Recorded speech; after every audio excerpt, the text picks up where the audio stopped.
Don't worry about it looking pretty, man. You're maintaining so much speed that you're gone from this to this. And so what's happening, it feels awkward, so you want to shut it down.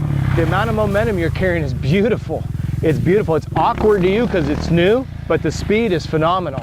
What's happening now is you, Aaron. I know this corner right here, it's like a double corner. It is, yeah, absolutely. And with this thing, it's going to keep making more tractors in it, because as he gets in it, he hits a handful of throttle, it creates a G out on there, and if he G's it out or gets on the throttle every time, it becomes a hole real fast. Coming over, bud. It's being able to look at that section and go, what is it that's making it difficult? So for example, if you were sitting up here with us, Curtis was coming through, and you could hear it bouncing off the rev limiter.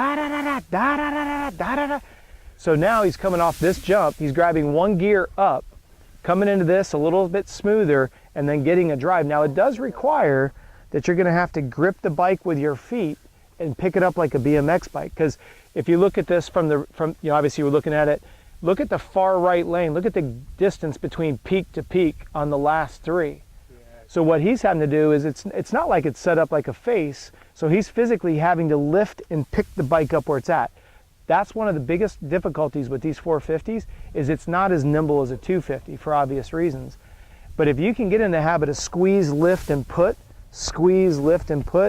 you'll be able, now with this, you're getting enough grunt that is getting the backsides, but when he doesn't, he has to physically make up that difference between the two. But just by bringing it one gear taller, it's calmer and more predictable on the downside, and then his entrance speed, and he was just downsiding each one of them, which then doubled his entrance speed into the next left-hander.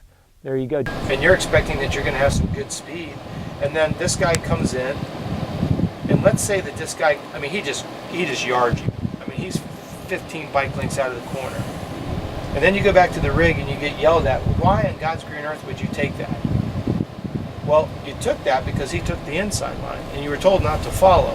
Now, the guy goes in, and just say you guys literally are bar to bar, and this guy's got another guy right behind him. His name's Andy, and right behind him is Paul. All right, this guy comes in and stalls him, or this guy knifes it, as it happened to Andy, and he takes out himself, takes out Andy, and he takes out Paul. You now look like a freaking hero.